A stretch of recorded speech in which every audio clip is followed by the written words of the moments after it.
44. Why you should never lend me anything that breaks when it hits a highway. Median. Eventually, I landed auditions at 2 more clubs, Stand Up Me and Gotham Comedy Club.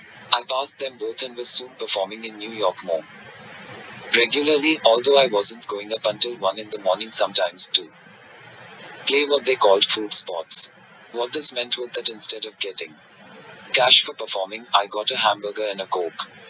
Because I now sometimes had gigs in New York when Keith didn't, I begged Youre to let me borrow her 1995 Maxima so I could get up there on my own. However, more food spots in New York meant fewer paying gigs in Philly, and unfortunately my landlord wouldn't accept food rent. Meanwhile, my relationship with Youre was deteriorating. The more she did to help me with my rent and transportation, the less I was around. And the less I was around, the more her family and friends tried to convince her that I was a loser who was using her and giving her nothing in return. It was a fair argument, though in our minds we were making sacrifices for a better tomorrow. When we fought, however, she'd throw her friends' criticisms in my face. Admittedly, I was guilty of the same thing she was doing, because friends were putting ideas in my head about the relationship too. During one of our drives to New York, Keith gave me a lecture about priorities. He said that years ago, before he started going to New York regularly, he was in the mall with his girlfriend and rented a movie to watch. They came home, flipped on the television, and happened to see his friend Robin Harris doing comedy. "Why aren't you on television?" Keith's girlfriend asked. He thought about her question for a moment, then answered honestly, "Because I'm sitting here with you." His point was that I shouldn't let my relationship get in the way of putting in the extraordinary amount of time and dedication it takes to make it.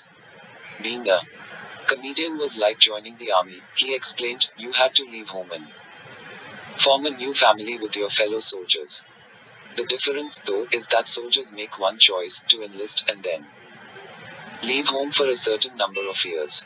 Comedy is a choice that must be made every day, and it can feel to your partner like you're choosing the clubs over them. So it put a serious strain on my relationship when I'd come back from New York at 4 or 5 in the morning, then sleep until 2 the next day and catch the afternoon bus back to Manhattan. One night, it was snowing pretty hard, and I was racing to New York in Yore's Maxima, worried that I was going to be late to my show. I didn't want to miss a spot because I might not get another one. In the midst of the storm, as I was exiting the highway, the Maxima's wheels hit a patch of ice, and the car spun out and crashed into a concrete barrier. I wasn't injured, but pieces of the car were all over the ramp. The worst damage came later, when I told Youre about the accident. Not only was she pissed at me, but her parents were too. They yelled at me for 15 minutes, telling me I was a loser and a dropout and the worst thing that had ever happened to their daughter's life. Youre and I got in a huge blowout afterward, which only served to prove them right. "You got my family believing that I'm dumb," she said. "You're going to New York every day and you still got nothing to show for it," she said. "I gotta take the car to work, so now you're hurting my career too," she said. I didn't have a leg to stand on. I just put my head down and took it. The next morning, I brought her car to a body shop and gathered every cent I had, and a lot of cents I didn't have to pay for the repairs. 45. What happens here doesn't normally happen to winners, which in a sense means I won. I was so broke after covering Tori's car repairs that I had to pawn my stuff to make rent money. Sadly, I had nothing of value to pawn except my CD and DVD collections, for which I received $80. It was movieless nights for a while after that. I was still struggling in New York, but Keith continued to warm up to me. "You're doing better, Kevin," he said after one of my sets at Stand Up Me.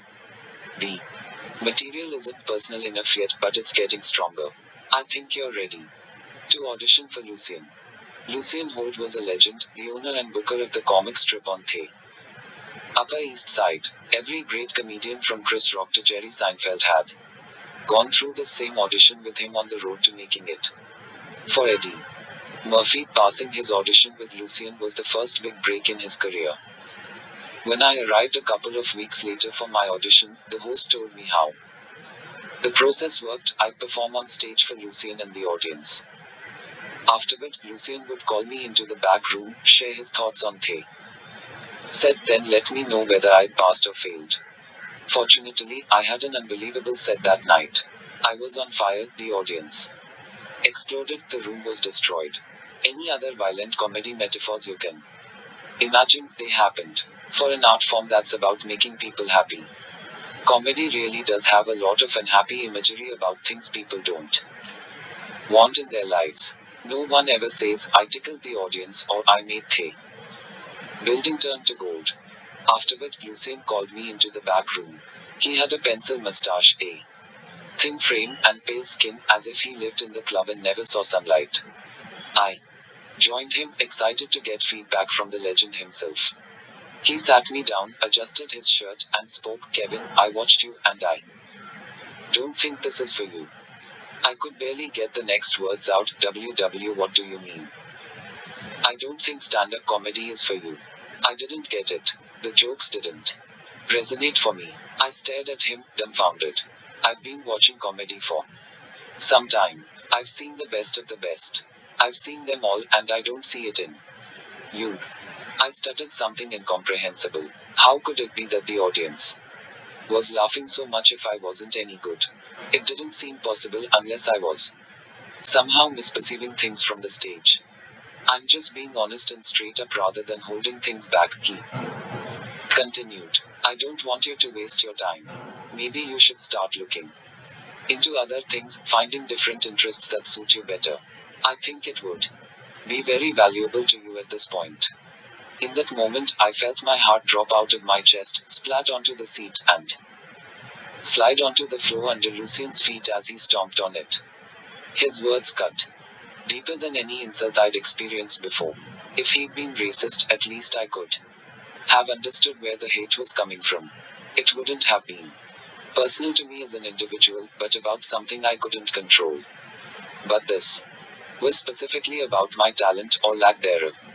My whole comedy life passed before my eyes, the first open mic winning blazing Thursdays, quitting my job, telling mum my life plan, traveling around Philly with Youre, Keith telling me to change my name, and all the long drives to New York. Was all that just a waste of time? I was so confused. Everyone else seemed to be giving me a positive response. Maybe I had overestimated my talent once again. If comedy wasn't in my future, then I had no future. There was nothing else I wanted to do. I couldn't go back to selling sneakers. On the other hand, what kind of person has the audacity to tell someone to give up their dream? Maybe I just wasn't the type of comic that he liked. Maybe he was having a bad day. He could have just said, you're not right for this club, instead of saying, give it up forever. I didn't get angry at him. I didn't tell him he was wrong or cuss him out or defend myself. I just said, okay, thank you. Then I shook his hand and left. I took the subway to the Comedy Cellar, found Keith, and told him what had happened. Keith, fuck Lucien. So what? Me, I don't know. It was harsh. Hurt a little. Keith, get thicker skin. Me, Keith, what are you gonna do, bitch, about it? Me, no, I just thought we could talk about it. Keith, shut up, stop being a bitch. Get your dumb ass up. Me, okay. Keith, don't you have a spot tonight? Go get on stage. I'll see you later. Me, I just need to get back out there, right? Don't give up and all that. End on a high. Keith, stop blubbering about it, dummy, and go do it. I walked to the Boston Comedy Club, got on stage, and bombed. It felt like I'd been kicked in the back of the head by 10 kids, then shit on by a flock of birds. I couldn't have felt any more humiliated as I drove Keith back to Philly that night. Look, Keith explained. You have people who understand what you're doing right away, and you got people who won't get it until everyone else does. That's just the way it is. To succeed, you have to see how good you're capable of becoming before anybody else sees it. I'm one of those people that see it and That's all you need, just a couple people backing you who believe in you. He spoke almost the whole ride home, lifting me up. He told me that when he auditioned at the comic strip, even though he passed, Lucien told him there were too many black people in comedy and no one was looking for more. And when Sam Kinison auditioned there, Lucien told him there were too many white people in comedy and his act was never going to work. Kinison went on to become one of the most famous comedians of the 80s. It ain't gonna happen overnight, Keith went on. It takes time. So until it happens, don't fucking bitch about it. Be a man. Have a man's intuition about taking care of business and go do what you're supposed to do, which is work on your shit. God damn it, you're right, I finally said. If it weren't for the talk I had with Keith in the car that night, I don't know what I would have done. I might have given up, at least for a little while. But instead, I kept going back to New York and working harder. I was eventually booked at every other club in the city, but I never went back to the comic strip. 46. The struggle is even more real when people are laughing at you. In the wake of Lucien's rejection, I became a little more sensitive to criticism. When the guys at the Comedy Cellar called me a hack and slow every day, it started getting to me. It took me a while to remember that it was a compliment to be harassed by the comics I respected. They wouldn't be doing it if they didn't see potential in me. Keith wouldn't be spending all this time with me if he didn't feel the same. I just needed to get better, and get better faster. Determined to prove Lucien wrong and to shut the other comics up, I became stronger and more dogged. The guys at the Comedy Cellar started calling me Mission Man, because I worked like I was on a mission. Once St. Adoran, the booker at the Comedy Cellar, took a liking to me and began putting me on stage there regularly, I felt redeemed, like the hard work was paying off. Since showing off, bragging, or egotistical behavior of any kind was mercilessly savaged at the table, I kept my excitement in check even when I was proud of myself for a new booking or a good show. Instead, I'd cut myself down before they could get to me or just roll good naturally with the punches. Some people make fun of you because it makes them feel better about themselves. Others make fun of you to make you a better person. These comedians all belong to the latter category. Eventually, they set up something called hack court. They'd put someone's joke on trial, and if it was found guilty of hackery, they'd all work to hack-proof it. The comedians there felt like they were doing important work, and the more they drank, the more passionate they became. They were the drunk knights of the dirty table, and their quest was not just to improve each other's material but to elevate the art form of comedy. Buried occasionally among 1,000 snaps was a genuine compliment. One night Jerry Seinfeld sauntered into the room, and Colin Quinn said, "Hey, come here, Jerry. Meet Kevin Hart. The son of a bitch is funny." I coasted on that for the next 6 months. When Chris Rock walked in one night and Tracy Morgan dropped by the next, I was introduced as a guy with a lot of potential. These compliment islands made the ocean of invective easier to take, because I knew that at heart they saw me as one of their own. I've been accepted onto the Comedy Division 1 team. Maybe as a benchwarmer, but at least I had a shot at playing. But then, in the midst of feeling good about myself and my future, I fell asleep at the wheel of a new Jeep that Youre had just leased with help from her parents. I smashed it up good too. After I managed to pay for the repairs and asked to use it again, Youre lectured me. "You keep falling asleep and wrecking my cars. It's about time you got your own car." She stepped closer to me and thrust her face into mine. "Oh, that's right, you can't afford it. You're saying that we gotta figure this out, or figure that out before we move in together. Meanwhile your rent isn't paid on time and this bill's late and that one's overdue. What the fuck is going on? How is it possible for you to go back and forth so much and not bring any money back? Who are you with up there?" Her logic was as follows: if Kevin is going to New York every night to work and coming home at the crack of dawn with no money, is Kevin really working? Probably not. He's seen someone else up there. And in a sense, New York was my mistress. But I wasn't sleeping with And even up there, I didn't have time to. Hey, I'm with you, and only you, 100%, I reassured her. But, this is my life. Either you're on board with it or you're not, but I gotta do this stuff if I want to make it. The more I tried to explain the situation to her, the less she understood. I had to leave for New York soon, with or without her car. So eventually I just said, I gotta go. So if you still feel like you don't trust me, then come with me tonight and see what it's all about. That was what you call a bad decision.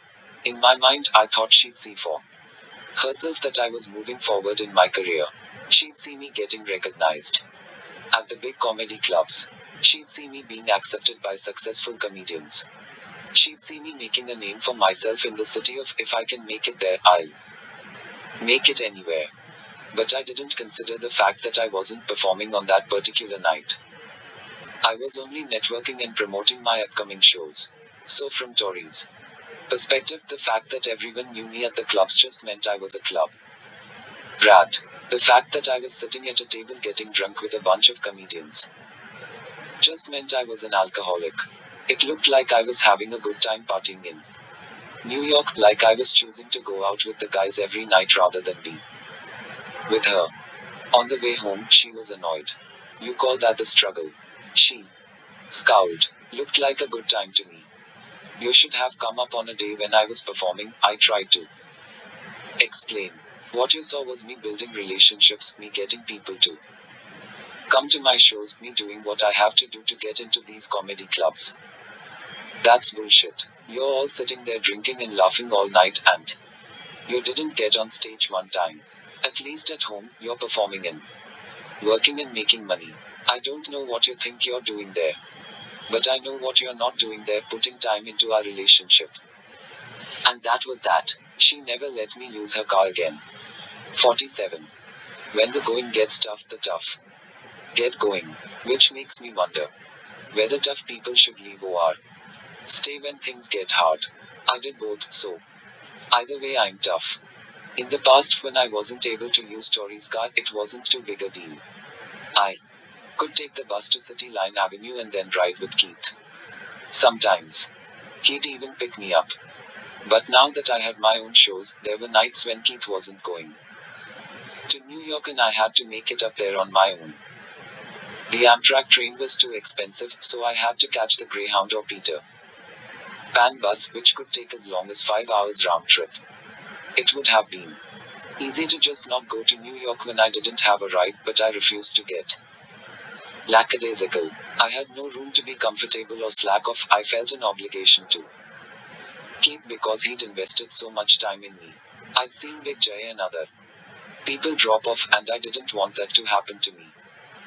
Just like in Philadelphia, I found the underground rooms and urban nights in New York. I started doing it all. But now my goal wasn't for people to laugh like it had been when I started comedy, but for them to understand who they were laughing at. I was still working toward conveying more authenticity and relatability on stage. Some black comics at the time were picky about the rooms they played. No, I ain't going for that white shit. A lot of white comics were the same, I'm not messing with that black shit. And a lot of people of all colors would say, I'm making money over here. I'm not going over there to perform for food. Hell no. I'm about that. Because my goal was to appeal to everyone so I could sell out big venues like the Def Comedy Jam tour did. I played the rooms that were frowned upon by other comics. My job was to make all kinds of people laugh, so any place where there were people was my home. My thought was, New York is so big and there are so many places to perform. Spread out across the city and beyond, why not just do them all? I never turned down anything. Sometimes I got sent away. Sometimes I got burnt. Sometimes I traveled 7 hours to do a college show where no one laughed and I wasn't paid. But not once could anyone say that I didn't try. The comics who made it from that time were the ones who felt the same way. And thought, I'm not above this place or these people. No one is. I'm here to get on stage, any stage.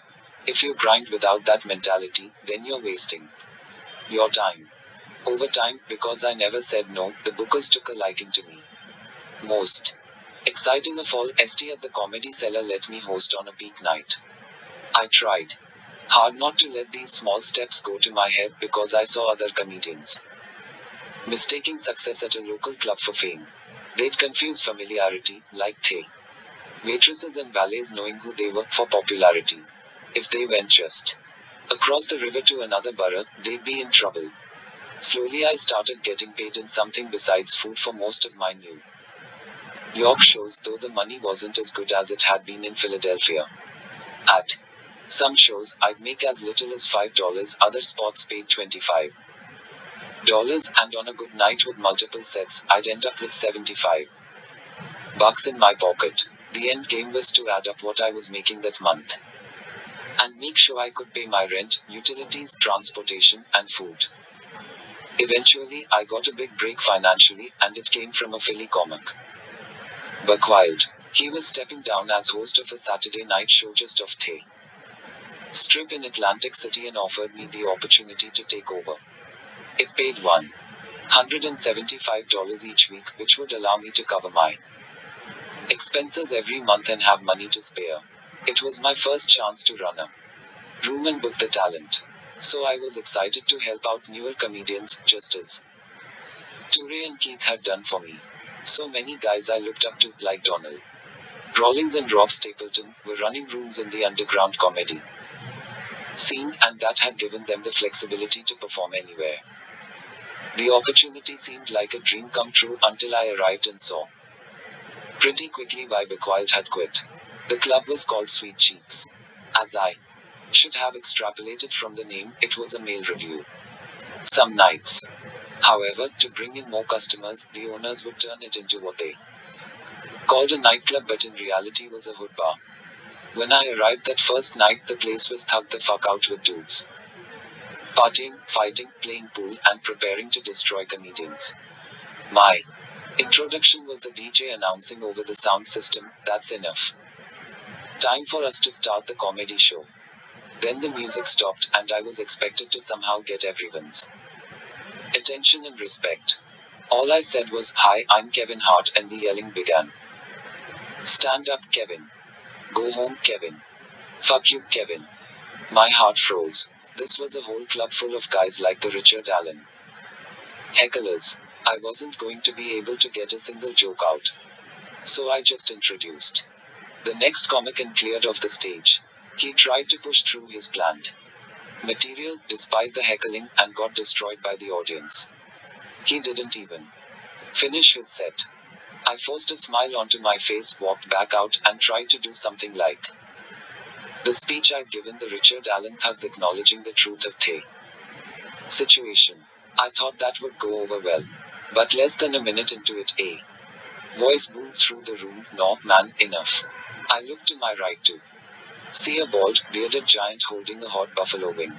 He took a bite out of it, I guess so he wouldn't waste it all, then threw it at me and sat down. It hit me all saucy on the side of the face. I could feel it bounce off my cheek, leaving a burning red mark of chickeny shame. I was furious. "Stand back up," I yelled at him. "You think just because I'm here telling jokes, I'm not a man? I'm a man first." "You're not a man, you a chicken," someone called out. "This is stupid," I yelled stupidly. Us people got to stick together. I walked off stage and didn't even introduce the next comic. He just went on, himself petrified. I was so mad at myself as I sat there watching him get obliterated. I couldn't believe I had lost my cool and composure. I didn't want to go back the next week and face that crowd again, but I remembered that the point of doing an underground club was to learn to survive in any situation. And if I could survive this, then I could definitely survive anything. Now that I knew what I was getting into, I had time to plan for it. An audience. This crazy didn't have the patience for jokes. It wasn't about doing a tight five. Here, it was about survival. And that was familiar to me, because it was exactly what we did at the table. I just had to pretend like I was at the Comedy Cellar and be aware that the Sweet Cheeks regulars were testing me. If I could talk shit back to them and hold my own without buckling, then they'd accept me. It was a familiar game, but 100 against 1. Once you know the rules of the game, you can play it. If you don't know the rules, you'll always lose. My friend Neen was trying to make inroads in New York and he had a car. So I geeked him and asked him to drive me to Sweet Cheeks for my next performance. I did a few early shows in New York, then we drove to Atlantic City. On the way, Neen asked me what I thought of his act. It was funny, I said, parroting Keith. You just gotta make your stuff more personal, more about you. Let people know who Neen is. We arrived at Sweet Cheeks and I met with the other comics. As a host, I had a responsibility to let them know how the room worked, which was more like a cage match than a comedy club. Look, just go up there, I explained. All I need is for you to do your time. Good or bad, it don't matter. Just hang in there. Whatever happens, and get your money. If you do that, I can keep this room full. And you can keep coming down. When the comedy show began, I was ready. As soon as the first Hug's mouth opened, I went after him before he could finish what he was saying. Man, shut up with that goddamn half a mile big head of yours. The relieving sound of laughter and damns filled the room, and I knew I could handle this. By the end of the night, I started to enjoy the verbal knife fight even when I got out-shouted or out-insulted. It felt like I was in my element. In one way or another, whether it was with school bullies, other comics, or at the swim team banquet, I've been doing this my whole life. Eventually, Sweet Cheeks got so packed, I had enough leverage to switch the night to Wednesdays, so I could perform the big weekend shows in New York. I was also able to get more money to bring in comedians I liked. I'd pay them as much as $250, making sure to always let them know that they were getting that much to make up for the horrible experience they were going to have there. I can count on one hand the people who had successful sets in that room. There wasn't a night that went by without a lot of booing. However, just like at the table, I hung in there and kept talking back until the regulars came to accept me and even respect me. Performing today is easy in comparison with shows like Sweet Cheeks, where the audience didn't give a shit about me, where a bad joke would get me booed off stage and sometimes even a good joke, and where I had to win over an audience that was there with the sole intention to humiliate me. The entertainer who chooses the easy road, lined with cheering fans offering flowers and likes, won't survive when the terrain gets challenging. The entertainer who chooses the hard road, lined with jeering haters throwing chicken wings, not only learns to survive any terrain, but to run even the easy road better than the competition. 48. When opportunity knocks, open the door. Hear it out, then slam the door in its face if you don't like what it has to say. Here's the thing about performing live, if you do it enough, the right person will see you. One night at the Boston Comedy Club, a big executive on the scene named Barry Katz saw my set and said he wanted to meet with me. When I reconnected with Keith later that night, I asked him what he thought. Barry Katz. Yeah, he wants to meet with me. He's one of the biggest comedy managers in New York. He's got Dave Chappelle, Jay Moore, Jim Brewer. You name the big guys, Barry Katz has I took the meeting. It was my first, and it started off great. I just sat there while he blew smoke up my ass. Buddy, I think you're hysterical, he said. You're funny. You got it. I wanna manage you. This was it. I thought the comedy industry had finally noticed the new guy and recognized his potential. It was the next step on the road to comedy stardom. All right, I told him. What do we do? Just keep doing what you're doing, and I'll take care of the rest. Think of it like a bucket of shit. I'll take it and throw it against the wall and see what sticks. I was young. I was inexperienced. And I definitely wasn't the smartest guy in any room. But I knew what shit was, and here was a man who wanted to manage me, comparing my career, the one I'd begged my mom for money to help support and sacrificed all my time with my girlfriend for, and spent probably 1,000 hours going back and forth to New York for, to a bucket of shit. I left the meeting with a smile plastered on my face, then immediately spoke to Keith. Man, that's no good, he responded. He thought about it for a moment, then Continued, so I say, fuck Barry. You don't have the time for anybody who doesn't see what you have the potential to be. Don't do anything with him.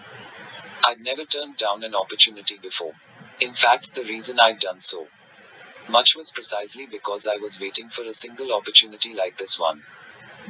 And I didn't know when it was going to happen again. But I had to follow my gut, even if Barry had and continues to have a great reputation. Saying no to the biggest comedy manager in New York was one of the hardest things I had to do in my career. On paper, it seemed like the worst decision I could make. But from it, I learned that trusting your gut in situations where your logic contradicts you is terrifying, especially the first time you do it, but it's always the right move. I returned to the New York circuit and became multiple set kev. Some nights, I performed as many as 5 shows. I had to get a subway pass so I could haul ass from one gig to the next. And then, one night, I got a second chance. This time, I was at the Comedy Cellar, and Dave Attell caught my set. Attell was one of the funniest performers on the circuit. Every local comic looked up to him. Hey, dude, I think you're extremely funny, he said to me after my spot. Do you have a manager? No, I don't. I want my manager to come see you. Attell's manager, a big friendly dude who looked like a cross between a jock who'd smoked too much weed and an extra from Planet of the Apes, came the next week. He introduced himself as Dave Becky, said he loved my set, and set up a meeting at the place he worked, 3 Arts Entertainment. He wasn't as hot of a manager as Katz, but he was up and coming and well respected. I was relieved that I hadn't shut all the doors to my future by saying no to Katz. I came home excited about this second chance and asked Youre if I could just this once borrow her car. I even promised to come home early, since I didn't have any shows that night. Her response, whatever. You're not gonna see no bitch in my Jeep. You get up there on your own. The meeting was at 4 in the afternoon, but I was so worried about being late or something going wrong on the way that I planned to leave that morning at 10. My friends were baffled that I was taking this meeting so seriously. Zachary, what's it for, a job? Me, no, it's just a meeting. I'ma see what happens. Zachary, sounds like a waste of time. Me, this could be big. You never know. Zachary, what if they cancel that shit? Do it another day when you have to be in town anyway. Zachary always wanted to schedule life at his convenience, and consequently, he had a reputation as someone who was irresponsible and whose word couldn't be trusted. I was learning to treat everything as if it were a high priority, because that next meeting or show or dinner just might be the one where you get what you've been looking for. It just takes one person to say one thing, and your whole life can change. If success happens in part by chance, then the more you expose yourself to it, the luckier you will be. I worked hard in order to get lucky. And I was lucky the day I went to that meeting. I'd never been in a place like Dave Becky's office before. It felt like something out of a movie. We met in a big glass conference room in a big glass building, at a big glass table surrounded by plush armchairs. It looked like the kind of place where the decisions that run the world get made. Dave, who always dressed like he was coming back from the beach, introduced me to a guy in a suit who seemed to be about my age and who never spoke, even when I shook his hand. As they both sat down, almost in unison, across the table from me, I felt both intimidated and excited. It's funny to remember how awed by this I was, because I've compared notes since with other comedians and no one has said they were impressed by a conference room. What happens in here? I kept asking. Who else comes through here? Who? Wow. So what's a 3 Arts? I kind of knew what a manager was, and that this was someone who was supposed to get me more gigs and more money, but I had no idea what a management company was or what they did. My mind was reeling with questions. Am I starting to make it now? Is this how all the big stuff starts happening? What's the catch? Fortunately, Dave didn't call what I was doing shit. He called it craft. One of the great things about working with someone young is that they're not jaded. bitter or cynical. Dave said some of the same things Barry did, but in words I could hear. He explained that my goal right now should be to keep working on my craft, and he would look for opportunities and bring them to me. I don't know what you've experienced in the past, he continued. With me, there's no paperwork. There's no contract. There's nothing binding you to me. We just shake hands. If you believe in the things I'm saying, let me show you what I can do. If later on you don't feel like I'm doing enough for you or it's not working out between us, you're entitled to leave. It's that simple. It made sense, and I couldn't see a downside. I didn't even have to pay him. He just took a percentage of my pay for the work that he brought in. Okay, I told him. I don't have a manager, so now I guess I have a manager. He smiled and we shook hands. What are the next steps? I asked. Just keep getting stronger in comedy. The best way to get the right people's attention is to hone your craft. Your stand-up is going to open up all the doors you need. I walked out of his office into the busy, nobody saying hello, strangers went Devon. Give your direction streets of New York, and it felt weird. I was a professional comedian with a big-time manager now. I had thought I would feel different somehow. But it was more like losing your virginity. Everyone says it's such a big deal and it will make you a man, but afterward, you're still you. You look the same, you talk the same, you have the same amount of money in the bank. Or maybe your pick leaves out of your hair, hope Miss Davies didn't see you, and go back to your mom's house. Either way, nothing's different. I decided to stay in New York that evening. I walked around the city until the comedy clubs opened.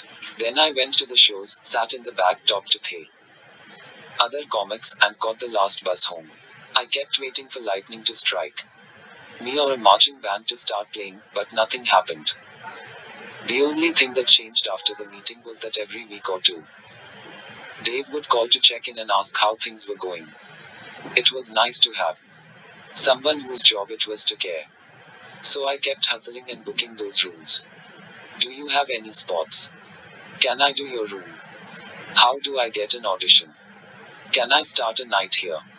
More often than not, I eventually got those spots, those rooms, those auditions, and those nights until I was going to New York every day. I was successful not because I was the most talented person they'd seen, and not even because I was the most persistent person they'd seen. I have no doubt that there were people more talented, more persistent, and harder working than me. But there was one other thing that gave me the winning edge and will always give you the winning edge: being likable. No person succeeds alone. Success is a community effort. The more relationships you have, the better you'll be able to survive, thrive, and grow. A lot of times, I've seen people booked for parts on TV shows and films who weren't the best actors, but everyone liked them, was treated well by them, and knew they'd enjoy having them on set. I pride myself on being a good guy. There's no bullshit with me. When negative shit comes my way, I try to bat it back with positivity. I haven't always succeeded, but I've eventually learned from my mistakes. It's not a technique I use, it's the way I was raised. My mother worked hard to make sure I had a good heart, that I wasn't an animal, that I didn't treat other people like objects. No one is above anybody and no one is below anybody, she taught, so if you're treating people in any other way, you are out of line with reality. In always respecting and acknowledging people as equals going through their own struggles, whether their status in the room was higher or lower than mine, I noticed a side effect. Eventually, I wasn't grinding alone anymore. Comedians, bookers, bartenders, and waiters started telling me about openings and opportunities. In most action movies, one person rises out of a humble beginning to discover that they have been chosen by destiny to save the world. But that's not how it works in real life. You rise out of your humble beginning to become part of a community, and it is only together and as equals that we will save the world. Life lessons from transition. The toughest transition is the transition to understanding that being yourself is all you need to be.